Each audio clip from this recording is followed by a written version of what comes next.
Hello, and thank you for being here today. My name is Russ Fitzpatrick, and I'm a homeowner since 1986. I am a real estate agent since 1986. I've been a real estate broker, national franchise, regional developer, and today I work with Annie Mac Home Mortgage, helping 2,500 homeowners every month shop for homes, make tough decisions about home ownership, navigate the mortgage market, and end up with a pride in ownership of their own home. We do that about 2,500 times a month now. When I talk to millennials, when I talk to my son who's 27 or my daughter who's 25, I ask them if they understand the value of home ownership. I ask them if they understand what appreciation and equity means, because I'm trying to build financially sound young people.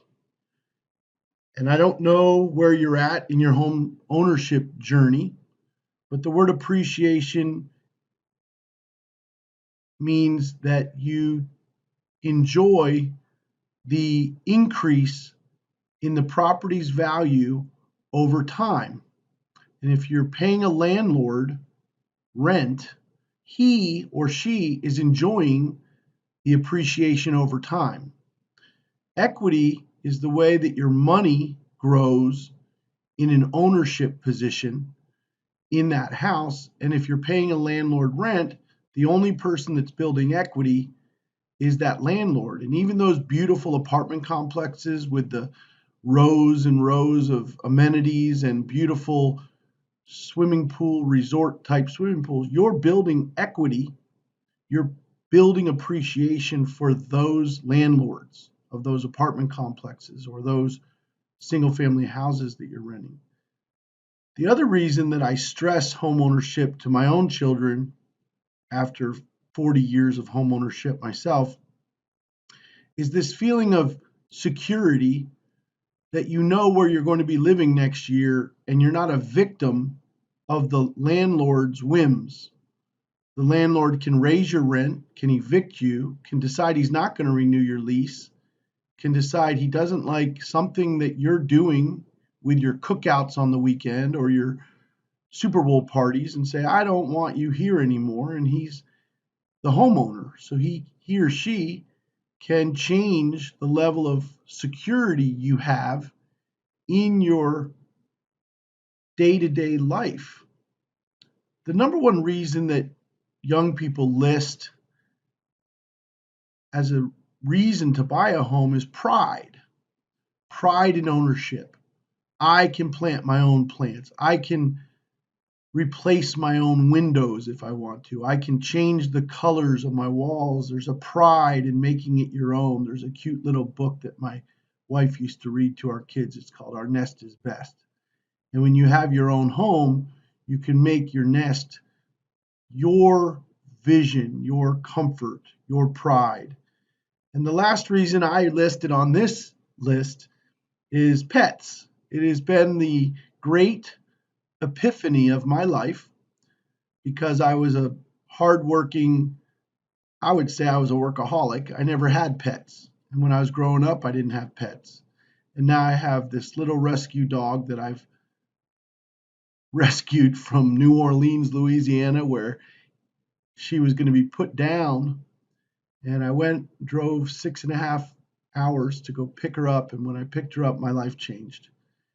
And so many people's lives are better because of pets. And homeownership is one of the great resources that pet lovers have, with a yard maybe, or just the just the joy of raising and nurturing a pet in your own home. And I don't hope that's not too mushy for you, but those are what I believe are real. And when I look at all of the speculation of the reasons that people buy houses nationwide, and you talk to different people, the reason they're buying houses, it could be tax savings so that next year you get a huge tax refund because you wrote off all the interest deductions and you itemized your taxes. Could be the appreciation, which I've already mentioned, and the equity, which are the mathematical reasons to become a homeowner. These are the mathematical reasons that more wealth has been built in homeownership than the stock market or gambling or investing in any other cryptocurrency. Doesn't matter what you believe. The records show that a homeownership appreciation and equity build the most wealth in the United States. The intangibles are happiness, roots, and education on that screen that you're looking at right now. It feels good to own my own home. I feel like I am more grounded. I feel like I have a spot. Our nest is best. So roots and happiness are a big reason to pursue homeownership. Research shows children of homeowners test higher, have higher graduation rates than those of renters. In fact, if you take and extrapolate that further, there are less divorces in homeownership, there's less drug abuse in homeownership, there's less bankruptcy in homeownership, there's less debt in homeowners that go out and understand how they value their equity and appreciation and stop using their credit cards so much, and they just understand that this is a longer term vision for their life. There's a little racetrack in front of you right now, and this starts with prepare for home ownership. And I'm going to reflect on some lessons that I taught my kids. I don't think I'm your dad or your grandfather. In fact, I'm a 55-year-old empty nester who has watched housing crises and high interest rates and the value of home ownership and appreciation and equity for my entire adult life. And I will tell you my favorite sentence that I say to my own friends and family is 10% of all I make is mine to keep. When you're preparing for home ownership, cash is king. Reserving as much cash as you can in your bank account and demonstrating to mortgage lenders that you have a financially responsible way that you manage your money. And the way that you manage your money is putting 10% of all you make in a savings account so that you can build up retainage and start to have a little bit of, I think they call it reserves.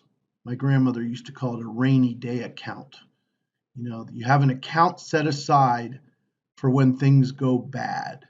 Banks love to see people that have reserves, whether it's in your 401k or your Roth IRA or your bank savings account. Do you have like 3 months of income saved up so that you don't panic when something little happens, like your washing machine breaks or your air conditioning goes on the fritz? You have to show financial responsibility and have a little bit of reserves. That's one of the highlights of preparing for home ownership.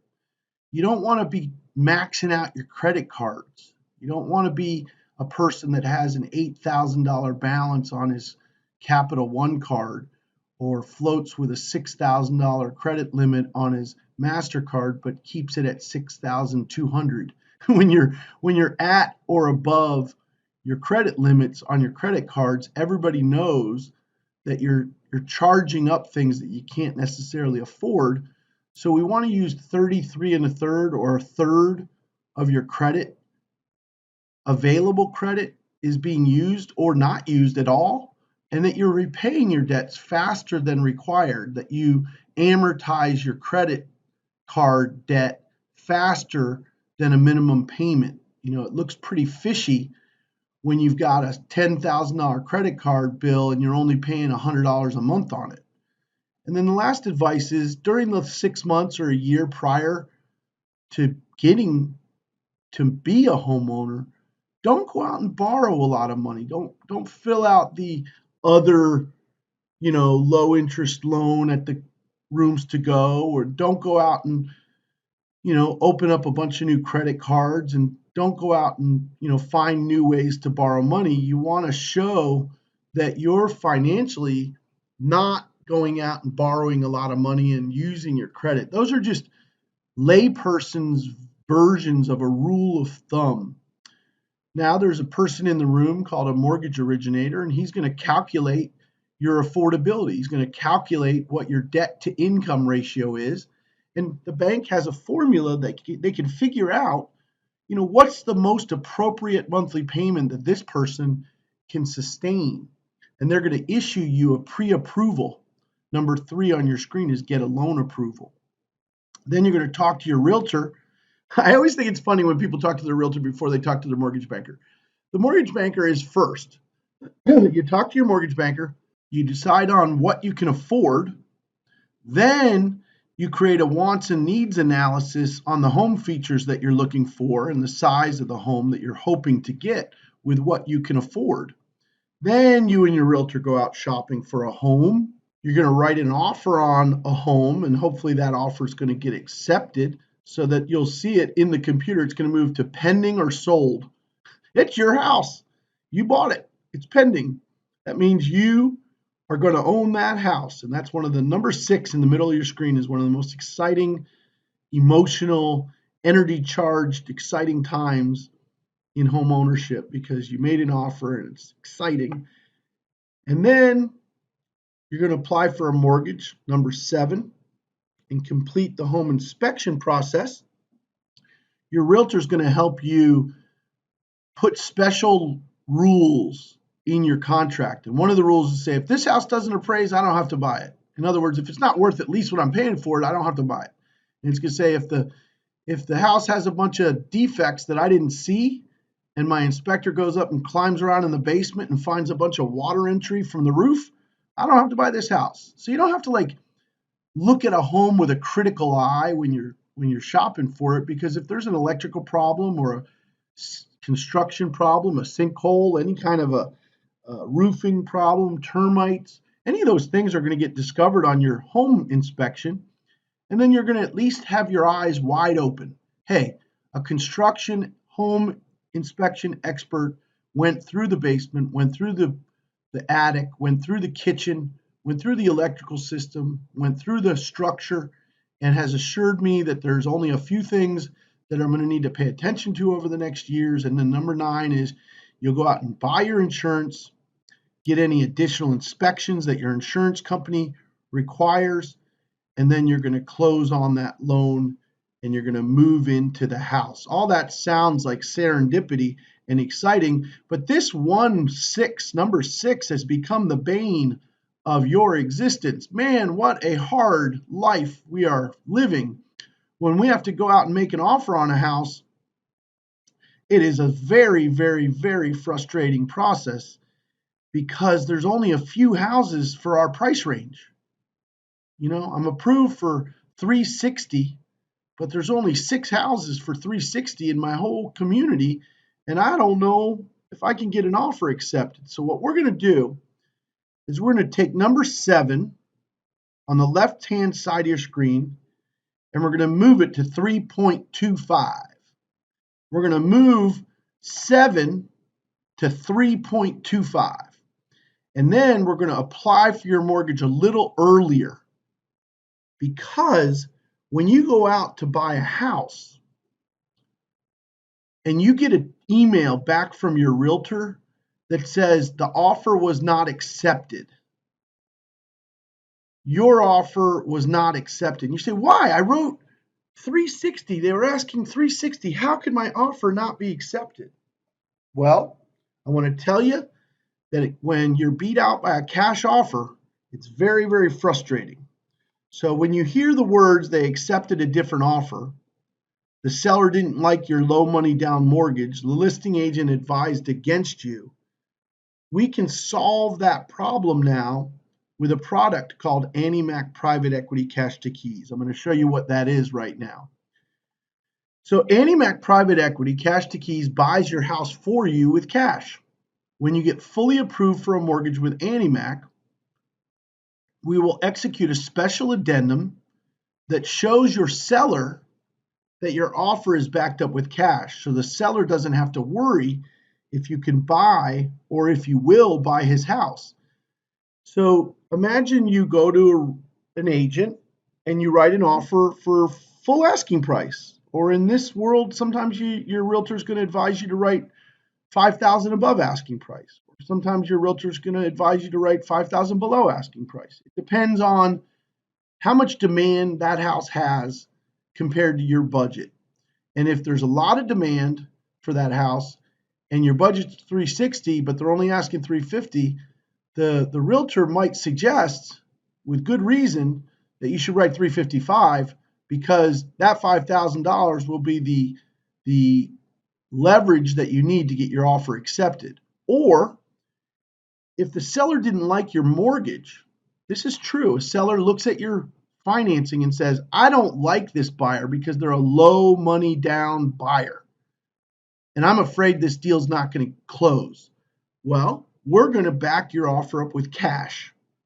And that means that the seller doesn't have to worry about how much money you're putting down. The seller doesn't have to worry that his listing agent was concerned that you don't get financing. And they won't accept a different offer because you're writing cash. So our realtors across the country are discovering that when you get fully approved for your mortgage, meaning you make your full mortgage application at the beginning instead of the end, then we can match your offer up with cash. So I want you to think about it like this. My seller doesn't like you because you have a mortgage that you have to get. Well, now we take that out. You don't any longer have to get a mortgage. Your mortgage is already approved. You're already shopping with cash. There's no leverage better in negotiating than cash. And how this process works is instead of getting pre-approved for your loan, you're actually going to make a mortgage application up front and you're going to get it fully approved for your loan. Then you're going to have a welcome call with our home purchase coordinator, who's kind of like the wedding coordinator. The wedding coordinator for your homeownership is the best way I can explain it. They're going to work with your realtor, your mortgage banker, and they're going to help coordinate everything for you and make sure everybody's happy. Then when you make an offer on a house, you're actually going to go out with a special addendum. That addendum is called a cash to keys addendum.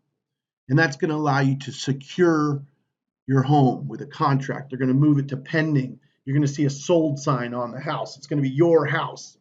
And then in 99% of the times, we're still going to finance this home through your mortgage, but we've given you that cash addendum that helped you secure the home. So it'd be like having a rich uncle riding around in the car with you with $700,000 cash. So whatever house you see, we can buy it cash. But if you don't get your mortgage for any reason, we've had buyers lose their job just before closing. We've had buyers, go out and buy a new car just before closing and it threw off their debt to income. We've had a buyer get a demotion at work just before they went to closing and then their income wasn't as good. So any reason that you got denied for that loan after we bought it cash, we're going to work with you for a couple months and try to figure out if we can get you a mortgage and get you that house. But most of the time, your mortgage is going to be pre-approved in advance. But sometimes, just sometimes, something weird happens during that month and you lost your job or, gosh, your second income left you. Your girlfriend said, I'm not doing this anymore. Or whatever the reason, something happened that you weren't able to get your mortgage.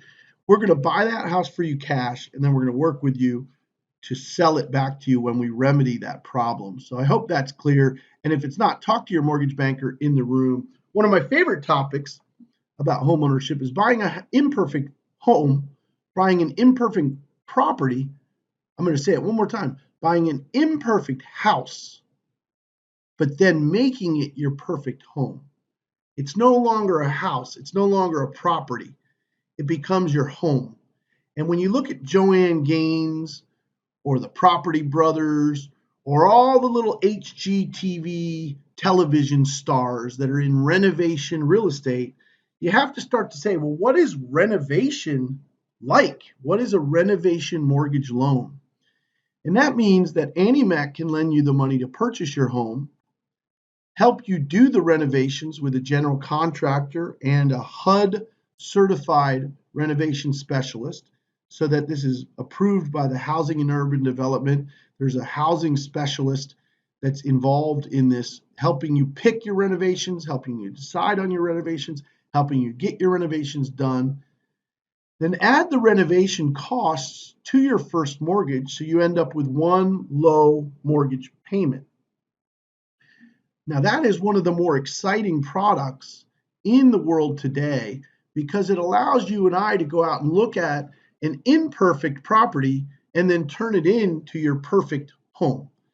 We can buy a house, you're approved for 350, but every house you look at for 350 looks like the one on the left.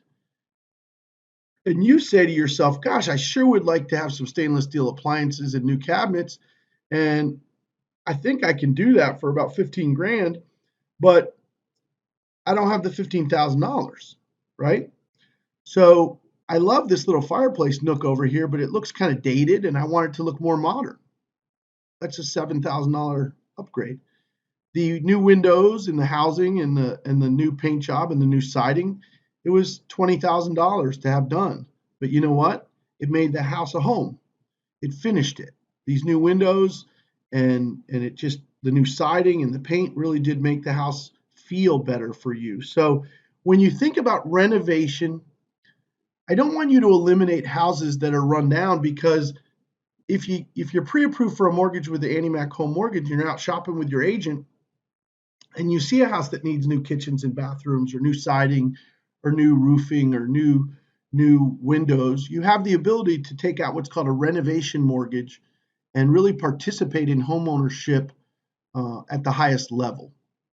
Now, there is a higher interest rate today than there was a year ago, but it's not as high as it has been over the last 50 years.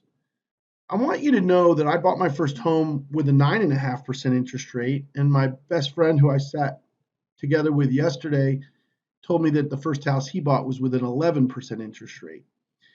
Any of your parents or grandparents that bought a house in the 80s paid 16, 17, 18% interest on their houses. And all of those homeowners that bought those houses in the 80s and early 90s are wealthier today if they retain that home over the years. And the funny thing is, probably by 1990, they refinanced that home with a lower interest rate mortgage.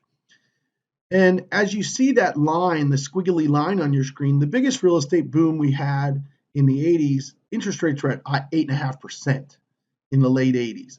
Another huge real estate boom we enjoyed during 2002, 3, and 4 was interest rates were at 7%.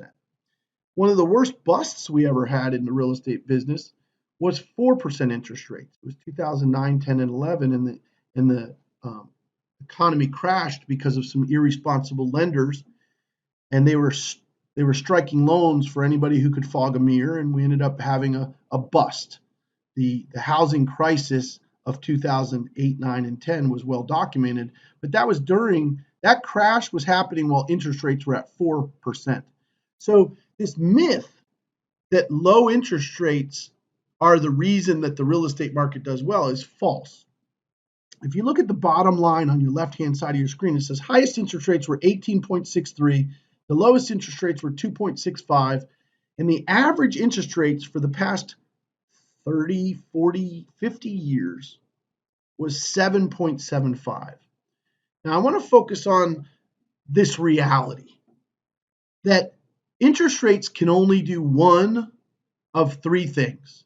On the far right side of your screen, it says, here's where we are in interest rates right now, where that little green box is.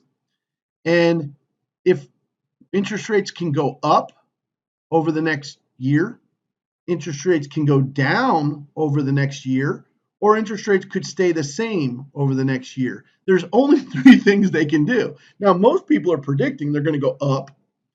Some people are predicting they're going to stay the same, and some people are predicting they're going to go down. But there's no really, even the Federal Chair doesn't really know, because it's the data of the inflation and the consumer price index and all of the consumer data and jobs and inflation that make that Federal Reserve chairperson decide if interest rates are going to go up, go down, or stay the same. So anybody who tells you they know what interest rates are going to do is probably wrong or fibbing.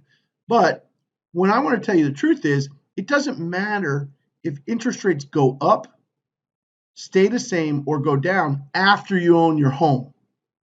It only matters before you own your home. So the sooner you own your home, the better. And I mean that sincerely. I just said that to my son yesterday. If rates go up, you've locked in today's price, you've locked in today's payment, and you've saved the appreciation. You've saved the higher payment that you would have been paying if rates have gone up. And you have pride in ownership, your pet's in the backyard, you're enjoying your home. And if the rates go up, you're already locked in. If rates stay the same, you've began to gain equity. You've gain amortization. You've begun to gain itemized tax deductions that could potentially save you a lot of money on your taxes. You begin to amortize your own mortgage, and you begin to experience appreciation. So the $400,000 house that you bought is somehow miraculously worth $435 now. And then another year or two later, it's worth $465. And another couple of years, it might be worth $485. That appreciation is your money. You've gained that appreciation. So if the interest rates stay the same, you've gained a lot of things, but you haven't lost anything because the interest rates are the same as when you bought them. Now, this is why some consumers think that they would be better off waiting until rates go down on the far right-hand side of your screen. But what I can tell you after 40 years of home ownership and 40 years of working with your grandparents and your brothers and your sisters and your cousins and your friends that are buying houses, if rates go down, you gained equity because you already own the house. The house is appreciating. You're amortizing, which means you're paying down the mortgage. And now you're financing a lower interest rate with a lower mortgage amount, but you've still owned your home the whole time. So I'm here to suggest, as a friend, that whether rates go up, rates stay the same, or rates go down, you're still better off owning the home from the get-go in March of 2023. And I'll leave you with this. Old Chinese proverb: the best time to plant a tree was 20 years ago. The second best time is now. And I have done this with my own children and my own friends and family. The best time to save money was 20 years ago, but the second best time is today. The best time to get fit and work on your health was 20 years ago, but the second best time is today, right? In other words, anything that's good for you would have been good to do for 20 years, but not doing it for 20 years doesn't change the fact that today is still the best day, to second best time that you can do it. So you could plant a tree 20 years ago. You could start saving money 20 years ago. You can start with your fitness and your personal health management and your diet and nutrition 20 years ago. But if you didn't start it 20 years ago, still the best time to start it is today. And that is true for home ownership too. The best time for you to have bought a home was 20 years ago, but the second best time is now. That's my story, and I'm sticking to it. My name is Russ Fitzpatrick. I've been a real estate agent and broker for 37 years. My own children are going through homeownership decisions right now, and it is my pride and privilege to help you in any way that I can. And we will see you at the closing table when you own your own home.